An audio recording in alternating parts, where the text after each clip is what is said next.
एउटा भ्रष्टाचारी कोठामा पैसा राख्ने, एउटा बलात्कारी आन्दोलनमा बलात्कार गर्ने, अर्को हत्यारा तपाईँ बच्चाहरू मार्ने सुशीला कार्की आमालाई मैले चिठी लेखेको छु। त्यो चिठी पढेर अनि त्यसपछि म अरू व्याख्या गर्छु। अब यो चिठी पुर्याउनको लागि गएँ भने बाटामा फालिदिन सक्छन्, बरु यहीँबाट भनिदिनु पाएँ भनेर। प्रिय सुशीला कार्की आमा, तिमी नामको मात्र आमा रहिछौ, साँच्चीकै आमा रहिनछौ। यदि साँच्चै आमा हुन्थ्यौ भने एउटा आमाले अर्को आमाको पीडा महसुस गर्न पर्ने हो। त्यत्रा आमाको कोख रित्तिए, त्यत्रा सन्तान घाइते भए, तिमीले न्याय दिन सकिनौ। कति छोरीहरू छाउपडी पठाले मरेका छन्, त्यहाँ केही बोलिनौ। विकट जिल्लामा अझै अस्पताल र एम्बुलेन्सको अभावले कति आमा र सन्तानको मृत्यु भएको छ, त्यहाँ केही बोलिनौ। दाइजो प्रथाले कति छोरीहरू मरिएका छन्, त्यहाँ केही बोलिनौ। घरेलु हिंसाको कारण कति मरे, कतिलाई मारिए, त्यहाँ बोलिनौ।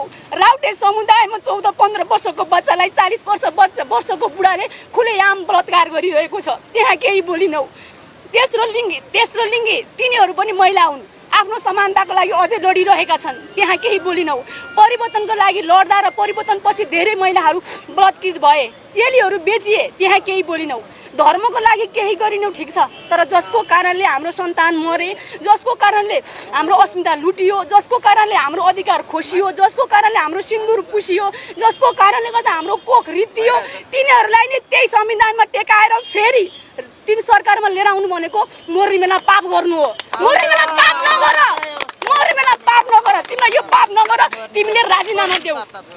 मर्ने बेला पाप नगर, जसले गर्दा हाम्रो अस्मिता लुटियो, सिन्दुर पुसियो, कोख रित्तियो, हाम्रो अधिकार खोसियो, हामी सम्मान भयौँ। त्यस्तालाई फेरि पनि यही राजनीति, यही संविधानमा टेकाएर फेरि पनि राजनीतिमा लिएर आएर सरकारमा लिएर आउँछौ भने तिमीले मर्ने बेला पाप गरे। यो पाप नगर, आमा राजीनामा देऊ। तिमी साँच्चीकै आमा हौ भने तिमीले अब अवश्य राजीनामा दिन्छौ। यो चिठी जब तिम्रो हातमा पर्छ नि तब तिमीले राजीनामा दिन्छौ के, मलाई थाहा छ तिमीले राजीनामा दिन्छौ। मैले अब त्यहाँबाट सुशीला कार्की आमा हट्नुहुन्छ, मलाई थाहा छ। यो चिठी पाएपछि एउटा साँच्चीकै आमा हो भने हट्नुहुन्छ र त्यसमा अभिभावक चाहिन्छ। अभिभावकको रूपमा फेरि पनि म राजालाई चाहन्छु र राजालाई पनि मैले चिठी लेखेको छु। म विभिन्न कालखण्डमा पीडित भएका र अझै पीडामा भएका महिलाहरूको आवाज हुँ। कुरा केवल महिलाको होइन, कुरा हाम्रो पुसिएको सिन्दुरको हो, कुरा हाम्रो रित्तिएको कोखको, कुरा हाम्रो खोसिएको अधिकारको, कुरा हाम्रो लुटिएको अस्तित्वको। यदि बचाउन र बदला लिन लड्यौँ भने फेरि पुसिने भनेको हाम्रै सिन्दुर हो, रित्तिने भनेको हाम्रै कोख हो। लडेनौँ भने भोलि यही संविधानमा टेकेर यही व्यक्तिहरू आउँछन् जसको कारणले हाम्रो अस्मिता लुटियो, हाम्रो सिन्दुर पुसियो, हाम्रो कोख रित्तियो। उनीहरू सरकारमा आउनु भनेको हामीमाथि अन्याय हुनु हो।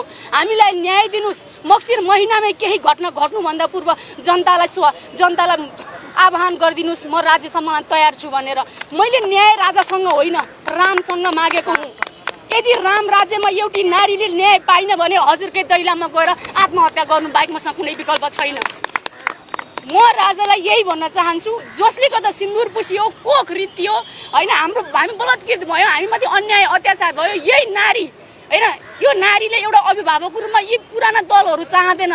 मेन त एमाले, काङ्ग्रेस, माओवादीका 3टा टाउके, एउटा भ्रष्टाचारी कोठामा पैसा राख्ने, एउटा बलात्कारी आन्दोलनमा बलात्कार गर्ने, अर्को हत्यारा तपाईँ बच्चाहरू मार्ने, यिनीहरूलाई म अभिभावक मान्न सक्दिनँ। त्यसैले यिनीहरूलाई सरकारमा ल्याउनुभन्दा पहिला र यो अब जुन आन्दोलन हुँदैछ राजावादीको, त्यहाँ कुनै बच्चाहरूको मृत्यु भएर रगत बग्नुभन्दा पूर्व आइदिनुहोस्। मैले फेरि भन्छु, मैले न्याय राजासँग मागेको होइन, मैले रामसँग मागेको हो। यदि राम राज्यमा एउटा नारीले मैले तपाईँबाट न्याय पाइनँ भने म तपाईँकै दैलोमा आत्महत्या गर्नु बाहेक मसँग अरू कुनै विकल्प छैन भन्न चाहन्छु।